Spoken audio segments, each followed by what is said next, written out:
자리에 함께 모이신 우리 하나의 가족들과 그리고 영상으로 함께 예배하신 우리 성도님들에게 주님의 크신 은총이 있기를 먼저 주님의 이름으로 축원합니다. 할렐루야 찬양대의 귀한 찬양에 감사를 드립니다. 오늘 또한 첼로가 있으니까 좋네요. 자주 듣고 싶습니다. 자, 오늘의 말씀의 제목은 나를 태워드리는 온전한 예배라는 제목입니다. 우리가 저와 여러분들이 수십 년 동안 드리고 있는 이 예배에 대한 이야기를 오전과 그리고 오후의 말씀을 통해 함께 좀 나눠보려고 합니다. 그래서 택한 본문이 어떤 말씀을 전하면 좋을까 기도하다가 오늘은 레위기 1장을 선택했습니다. 자, 레위기는 성도들에게 종종 어렵게 느껴집니다. 왜냐하면 창세기와 출애굽기의 어떤 드라마틱한 사건들을 읽다가 세상을 창조하시고 족장들을 부르시고 애굽에서 구원하시고 공예를 가리시는 하나님의 그 위대한 역사, 거기에 비하면 레위기를 읽는 순간 많은 규례와 법조항들로 가득 찬 것을 볼 수 있습니다. 그래서 많은 분들이 읽다가 참 쉽지가 않아서 중간에 멈추고도 합니다.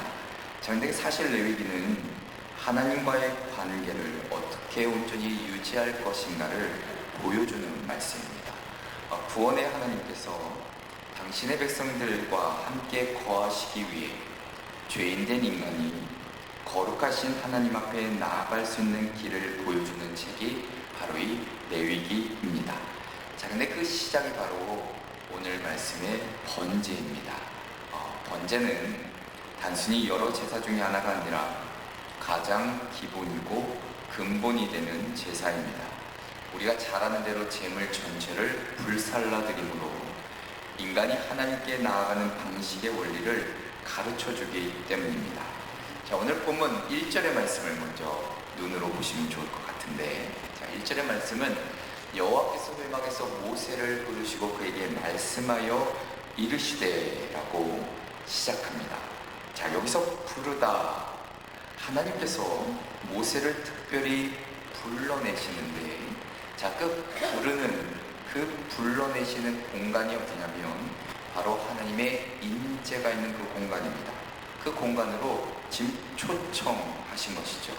자, 우리가 오늘 이제 당시 고대 근동의 이제 여러 가지 문화들을 함께 좀 살펴볼 텐데, 자, 고대 근동 사회에서는 신전이라는 것은 사람이 신을 찾아 들어가는 곳입니다.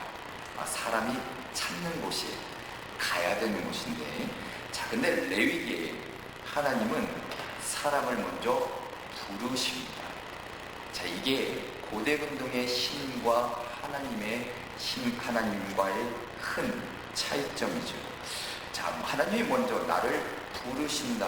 자, 그러므로 예배의 출발이라는 것은 나의 의지, 나의 열심, 나의 결단, 이것도 중요합니다. 그것도 있겠지만 먼저 하나님의 부르심 앞에 응답하는 것이 예배의 출발이라 할 것입니다. 자, 그래서 오늘 여기에 여러분들이 지금 예배 자리로 오셨죠. 물론 나의 결단, 나의 의지를 가지고 오셨겠지만 이곳에 있는 것, 이 은혜의 자리에 있는 것도 하나님의 섭리이고 부르십니다. 이것을 먼저 믿음으로 고백하시는 저와 여러분 되시기를 주님의 이름으로 축원합니다.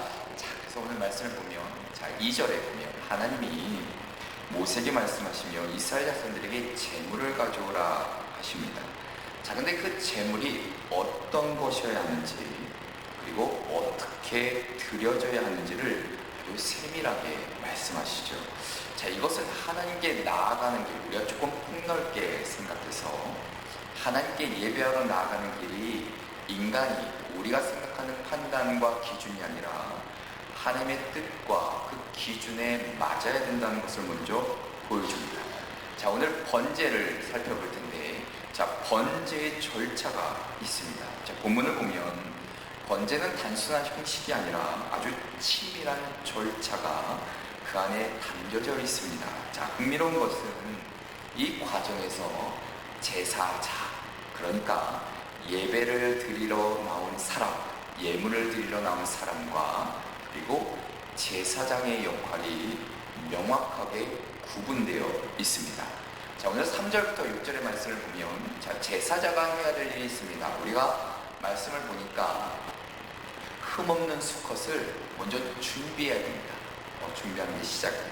자, 그리고 그 가지고 온 그 제물의 머리에 안수합니다.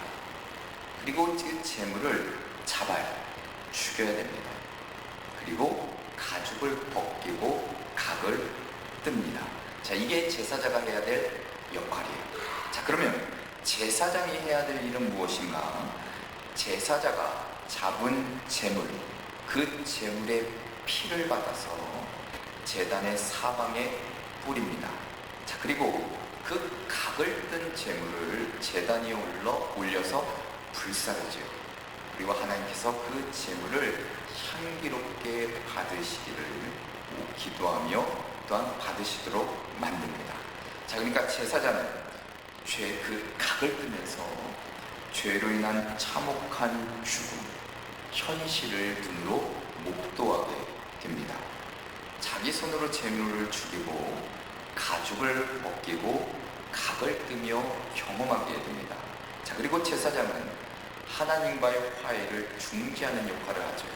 제사자가 할 수 없는 마지막 단계를 이어받아서 하나님께 그 제물을 드림으로 그 예물을 온전히 하나님이 받으시도록 만들고 완성시킵니다. 자, 그래서 오늘 본문에서 이렇게 우리가 발견하는 번제 규례는 우리가 오래전의 옛날 제도, 어떤 제사의 절차, 그렇게만 볼 것이 아니라 오히려 오늘 우리의 예배가 어떠해야 하는지를 아주 우리에게 직설적으로 보여주는 말씀입니다. 자, 오늘 몇 가지를 함께 살펴볼 텐데, 자, 세 가지 중요한 관점을 따라 우리의 번제를 함께 좀 살펴보고, 이를 통해 우리의 삶이 어때야 되는지, 그리고 우리의 예배가 어떻게 돼야 되는지를 함께 좀 살펴보고 기도의 제목을 얻고자 합니다.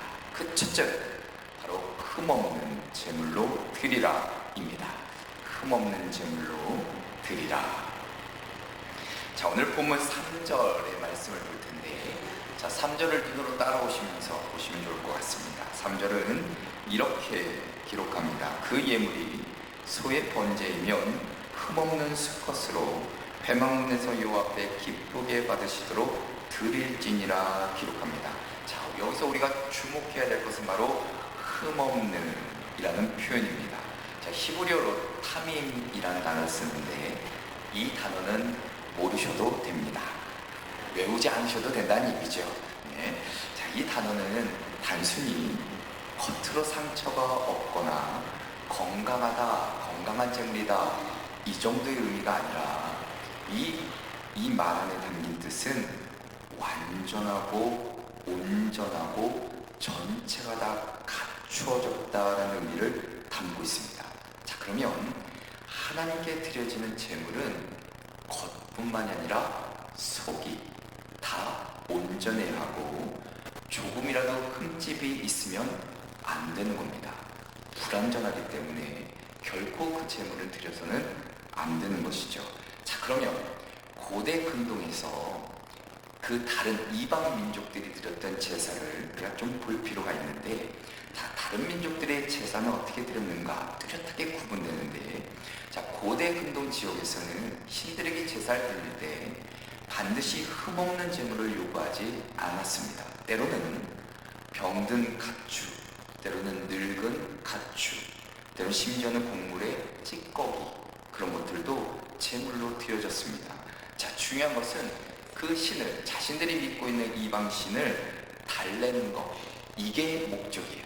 달래는 행위 그 자체였기 때문에 제물이 무엇이든지 그것이 그렇게 상관이 없습니다. 자, 그런데 이스라엘의 하나님은 다릅니다. 하나님은 단순히 제사라는 행위 자체에 만족하지 않으세요. 하나님은 어떤 제물을 드리는가, 그 재물이 흠이 없는가를 분명히 요구하십니다.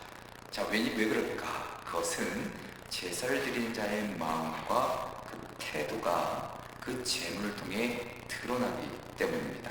자, 유명한 구약학자 중에 고든 웨남이라는 분이 어떻게 이야기하냐면, 하나님께서 흠없는 재물을 요구하신 것은 단순한 형식이 아니라 거룩하신 하나님과 불완전한 것과 결코 타협하지 않으시기 때문이라 말합니다. 중요한 대목이죠. 자, 이것은 그 당시 때 다른 어떤 이방의 문화, 신을 드리는, 제사를 드리는 문화와는 현격하게 다른 겁니다.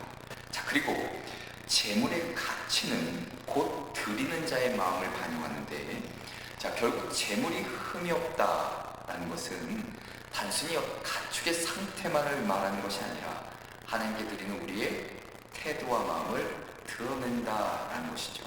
병들고 가치 없는 것을 가져다 드리면 그것은 하나님을 향한 우리의 마음이 형식적이고 겸허하다는 증거가 된다는 겁니다. 자, 말라기 1장 8절의 말씀을 우리가 보아야 되는데, 자, 말라기 1장 8절에 어떻게 기록하냐면 한번 들어보시면 좋을 것 같아요. 만군의 여호와가 이르노라, 너희가 눈먼 희생 제물을 바치는 것이 어찌 악하지 않냐며, 저는 것, 병든 것을 드리는 것이 어찌 악하지 아니하냐. 이제 그것을 너희 총독에게 드려보라. 그가 너를 기뻐하겠으며 너를 받아주겠느냐 라고 기록합니다. 자, 하나님께서 받으시는 재물, 최선을 요구하시는데, 자, 하나님은 있으니까 드리는 것, 이거 원치 않으시고 내가 가진 것 최고이기에 드리는 것을 기뻐하신다는 겁니다. 자, 오늘 우리 삶에도 흠없는 재물은 무엇을 의미할까? 자, 우리가 더 이상 소나 양, 자바 제사를 드리지 않습니다. 대신 우리 자신이 산 재물이라 성경은 기록하죠. 자, 로마서 12장 1절의 말씀을 볼 텐데, 로마서 12장 1절의 말씀은 이렇게 기록합니다. 자, 그러므로 형제들아, 내가 하나님의 모든 자비하심으로 너희를 권하노니 너희 몸을 하나님이 기뻐하시는 거룩한 산제물로 드리라. 이는 너희가 드릴 영적 예배니라 기록합니다. 자, 그러면 흠없는 제물은 곧 하나님께 드려지는 우리의 마음과 태도, 그리고 삶의 우선순위를 뜻합니다. 자, 우리가 예배를 드리러 나오면서 어떤 마음으로 나오셨는지 참 궁금한데, 마음을 들여다볼 수 있는 안경이 있다면 돈을 주고 살 텐데 그 안경을 안 팔아가지고, 자, 어떤 마음으로 오셨습니까? 피곤하고 때로는 참 쉬고 싶지만, 때로는 다른 일도 참 할 것도 많지만 마음이 분주한데, 그럼에도 불구하고 하나님을 내가 사랑하니까 내가 기쁜 마음, 내가 정말 최선의 내 시간을 내서 내가 가진 거 아낌없이 드리려고 이전에 나오셨는지, 아니면 여전히 지금 이 순간 이 자리에 계시는데 저와 눈은 마주치고 계시는데 마음은 저기 다른 곳에 가 계시고 있지는 않은지, 마음이 분주해서 그냥 주고의 순서대로 형식적으로 우리가 드린다면 그것은 흠없는 제물이 아닙니다. 찬양을 드리면서도 우리가 입술로 고백하는데 내 마음은 딴 데 있고, 그것도 흠없는 제물이 아니겠죠. 우리 하나님 앞에 봉헌하면서도 부담 없이 요거는 요거까지인데, 지갑을 열어보니 이것밖에 없네, 어떡하지? 자, 그렇게 드린다면 우리 그것은 흠없는 제물이 아닐 것입니다. 자, 예배의 시작은 흠없는 제물에서 시작됩니다. 흠없는 제물은 가장 좋은 것이자 동시에 가장 진실하고 정직된 것이라 할 수 있습니다. 자, 흠없다는 것, 그러나 우리는 압니다. 저와 여러분은 완벽할 수 없다는 거예요. 완벽하라 그렇게 받아들이면 참 무거운데, 자, 그러나 시편 51편 17절의 말씀을 보면 하나님께서 구하시는 제사는 상할 심령이라 말씀하시죠. 자, 찢겨진 마음이라도 내가 조금 부족하여도 내가 100%는 아니다 할지라도 내 마음에 정직하게 진실되게 이 시간만큼은 하나님 앞에 예배하는 마음이 있다면 하나님은 그 예배를 기뻐 받아 주시는 줄로 믿습니다. 그 하나님이 오늘 여러분을 예배의 자리로 부르신 겁니다. 그 예배를 받기 위해 여러분을 부르신 거예요. 그 부르심 앞에 우리가 드려야 할 것은 흠없는 제물, 곧 온전한 나 자신이 되어야 된다는 것이죠. 주님 앞에 드리는 우리의 마음과 삶이 하나님 보시기에 합당한 제물로 드려지기를 주님의 이름으로 축원합니다. 둘째로는 나의 죄를 직면하라 입니다. 무서운 말씀인데 나의 죄를 직면하라. 자, 오늘 본문 4절부터 6절 말씀을 보면 자, 번제의 아주 핵심적인 단계를 기록하고 있습니다. 자, 제사자가 먼저 제물의 머리에 안수하고 잡아 죽이고 각을 뜨는 과정이 4절부터 6절에 기록되어 있죠. 자, 온전한 예배가 되려면 반드시 거쳐야 될 과정이 있는데 바로 나의 죄, 이 죄를 직면하는 겁니다. 작년 제사자가 예배자가 반드시 마주해야 되는 현실 가운데 하나는 바로 나의 죄의 무게와 그 대가를 보는 겁니다. 자, 4절의 말씀에 이렇게 기록하죠. 그는 번제물의 머리에 안수할지니 그를 위하여 기쁘게 받으심이 되어 그를 위하여 속죄가 될 것이라. 안수하다. 우리가 단순히 이렇게 손을 이렇게 얹는 행위, 이것보다는 이런 행위도 맞지만 그 안에는 조금 더 깊은 의미가 담겨져 있습니다. 이렇게 원어를 보면 무게를 실어 눌러 나의 죄를 제물에게 전가하다라는 의미가 담겨 있어요. 이 말이 뜻이 담겨 있는데, 자, 그러니까 제사장은 제물의 머리에 손을 얹으며 자신의 죄와 허물을 이 제물에게 넘겨주는 전가하는 상징적인 행위를 통해 바로 죄를 직면하고 나의 책임을 자각합니다. 자, 그 순간 제물은 더 이상 단순한 어떤 양 이게 아니라 죄인이었던 나의 죄를 짊어진 대속의 희생양이 됩니다. 자, 고대 근동에서 제물을 바치는 의식은 앞서 설명드린 대로 그 신이 노여워서 화가 나서 우리에게 복을 달라고 어떤 신을 달래거나 인간의 이익을 얻기 위한 수단이 많았습니다. 자, 근데 하나님은 죄의 현실, 그 죄된 인간의 본성, 그것들을 피하거나 속이려는 것, 이것이 아니라 나름대로의 정직하게 그 삶을 바라볼 것을 요구하고 계십니다. 자, 제사자가 손으로 안수하고 제물을 죽이는 과정을 통해 나의 죄의 무게, 그 죽음의 결과를 목도하는 겁니다. 그리고 그 결과, 그 몸으로 체험하는 거예요. 이게 하나님의 섭리이죠. 자, 성도, 우리가 예배라는 것은 바로 이렇게 시작합니다. 하나님 앞에서 나의 죄를 부인하지 않고 내 죄를 인정하며 내 죄를 하나님 앞에 내려놓고 용서를 구하는 것. 자, 이 고백이 없이는 예배라는 것은 단순한 공연이고 종교적인 행사에 불과하다는 것입니다. 자, 근데 여기서 놀라운 사실은 이 짐승을 제사장이 잡아주질 않아요. 내가 잡아야 돼요. 5절과 6절에 보면 이렇게 기록하는데 그는 여호와 앞에서 그 소수장아지를 잡을 것이요, 6절에 보니까 그는 또 그 번제물의 가죽을 벗기고 각을 뜰 것이요 기록합니다. 자, 제사장 자신이 직접 칼을 들어 제물을 죽입니다. 자, 그 고통을 듣고 보며 다시 제물의 각을 떠서 조각내어 하나님께 드립니다.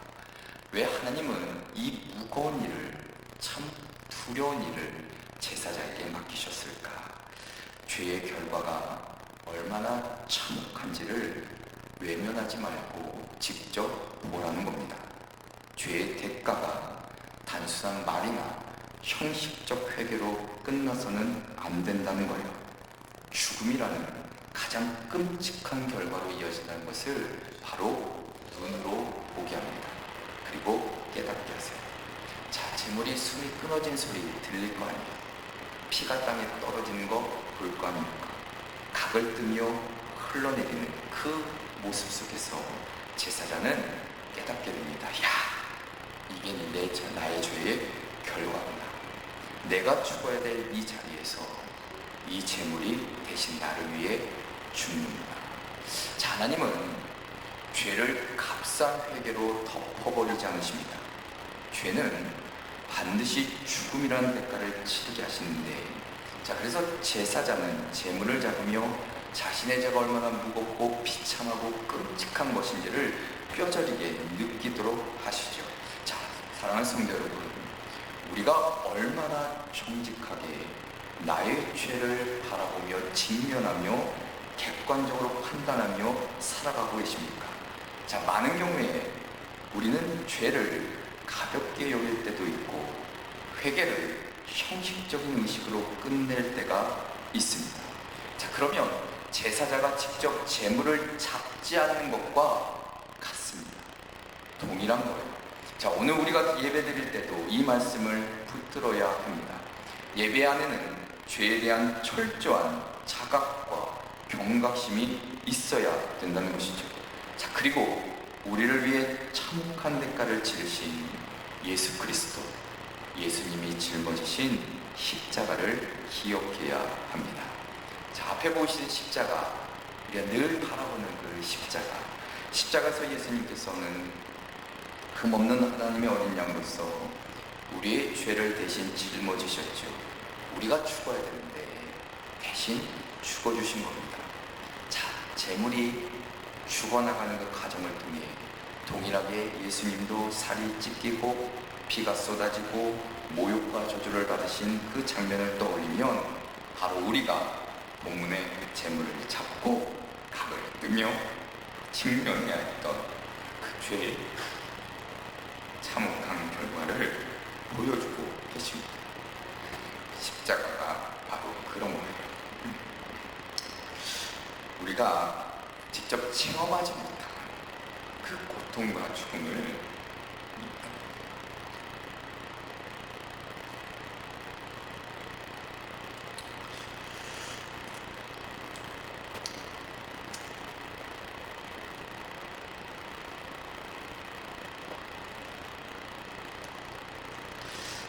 보통 잘 안 오네, 그쵸?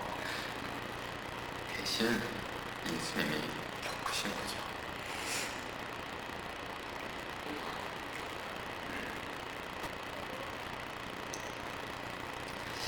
자, 우리의 죄를 대신 짊어지신 그 예수님, 죄의 용서라는 위대한 사랑을 우리에게 보여주셨다는 사실입니다. 제사자가 직접 재물을 죽이고 각을 뜨는 장면은 우리를 향한 하나님의 사랑의 메시지이기도 합니다.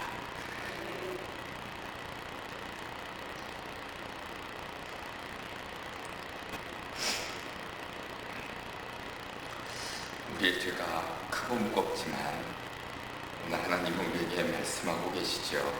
예수 그리스도를 통해서 내가 다 담당하겠노라. 더 이상 우리가 죽음을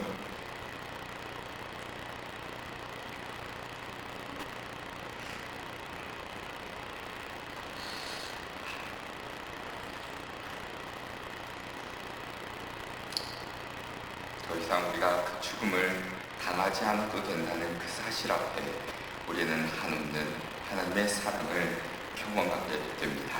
오늘 우리 예배 자리에서 다시 한번 그 죄의 처참한 결과, 그 죽음의 무게를 다시 한번 마음에 새기시고 예수 그리스도가 우리의 죄를 대신 짊어지셨다는 그 사실에 감사하시는 저와 여러분 되시기를 주님의 이름으로 축원합니다. 끝으로 온전한 헌신을 결단하라입니다.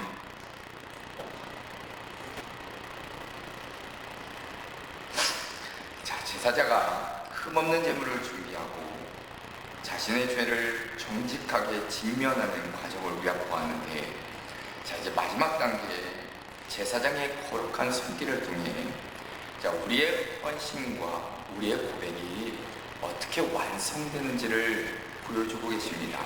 자, 그러니까 우리의 존재가 하나님께 온전히 드려지는 가장 중요한 결단의 순간을 보여주는데, 자, 먼저 5절 하반절과 7절부터 9절의 말씀을 보면, 자, 제사장이 제물의 피를 제단 주위에 뿌리고 이어서 제물을 완전히 태웁니다.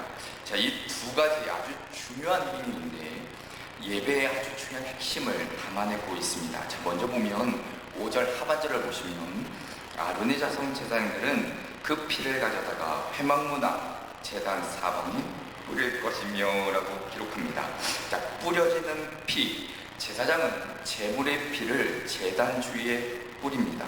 그런데 단순히 흩뿌리는 것, 이게 아니라 정해진 방식과 그리고 경외함을 담아 뿌리는 행위를 뜻합니다. 자, 고대 근동 사회에서 피라는 것은 생명의 근원으로 여겨졌습니다.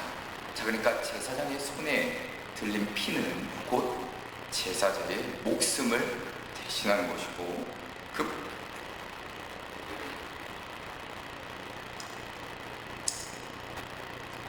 그 피를 뿌리는 행위는 자신의 생명을 하나님의 주권 아래 온전히 내어드리는 아주 엄숙한 순종의 표현이기도 합니다.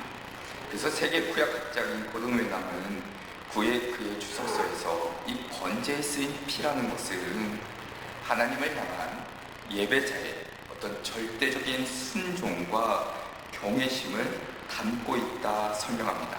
자, 그러니까 제사장의 손을 통해 그 피가 뿌려질 때 그것은 단순한 의례가 아니라 죄와 죽음의 권세를 깨트리는 거룩한 대속의 선포가 그 안에 담겨져 있습니다. 야, 우리의 예배가 하나님께 나아가면 먼저 예수 그리스도의 보혈에 대한 온전한 믿음과 순종의 결단이 있어야 된다는 겁니다. 자, 그것이 바로 우리에게 가르쳐주는 진정한 예배의 첫 단계입니다. 자, 두 번째는 불살라지는 제물인데, 자, 번제의 마지막 과정을 보면 제물의 모든 부분을 제단 위의 불에 완전히 태우게 됩니다.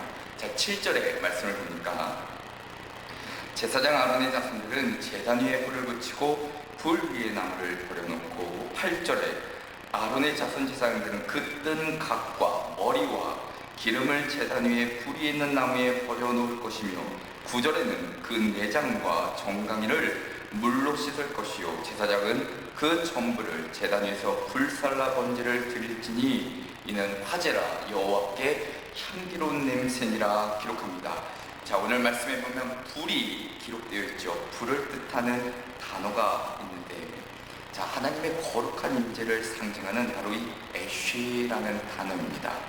자, 우리가 구약 성경에 보면 모세가 떨기나무에서 만났던 그 불타는 떨기나무, 그리고 시내산에 임했던 불, 자, 모두 인간의 죄를 용납할 수 없는 하나님의 거룩한 본성을 나타내기도 합니다. 자, 이 거룩한 불은 제물의 머리, 그리고 내장, 정강이까지 단 하나의 남김도 없이 완전히 태워버립니다.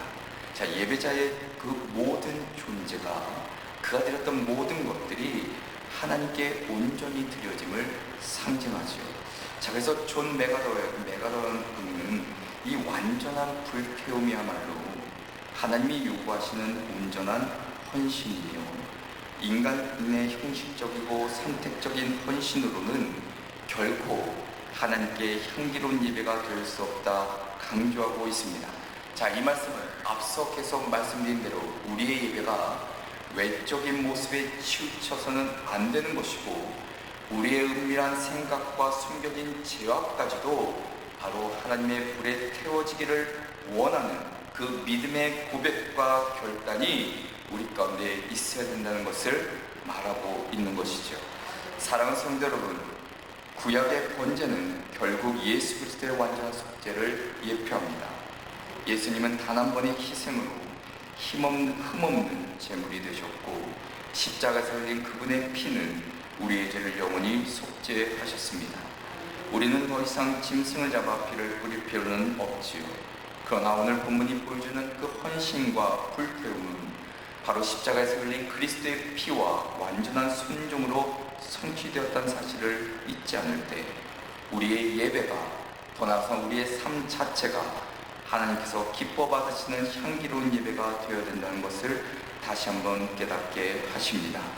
우리의 죄와 연약함이 그리스도의 보혈로 정결하게 되고 우리의 삶 자체가 하나님의 뜻에 따라 헌신될 때 우리는 진정으로 하나님의 임재하심을 경험하는, 하나님과 함께 동행하는 복된 삶을 살아가게 될 줄로 믿습니다.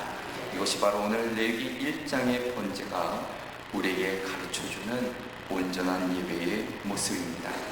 우리의 예배 모습을 다시 한번 점검하시면서 우리의 삶과 그리고 예배가 하나님 보시기에 합당하고 그리고 기뻐 받으시는 향기로운 예배가 되시기를, 그리고서 우리 예배를 통해 하나님의 그 구속의 은혜를 다시 한번 경험하며 감사하며 살아내시는 저와 여러분 되시기를 주님의 이름으로 축원합니다. 기도하시겠습니다. 사랑과 은혜가 풍성하신 하나님 아버지, 오늘도 말씀을 통해 우리의 심령을 깨닫게 하시고 또 은혜를 주시니 감사를 드립니다. 예배 속에서 우리의 죄를 깨닫게 하셨고 다시금 결단함으로 돌이킨 은혜를 허락하사 흠없는 자로 주님 앞에 나아가는 저희들 되게 하여 주시옵소서. 우리의 삶을 온전히 태워드리는 산제물이 되게 하시고 우리의 모든 헌신이 주님께 상달되게 하시며 우리의 삶 자체가 주님께 기쁨이 되는 향기로운 예배가 되기를 소원하오니 주님께서 도우시사 인도하여 주시옵소서. 주님께서 늘 함께해 주실 줄 믿고 예수 그리스도의 이름으로 기도합니다. 아멘.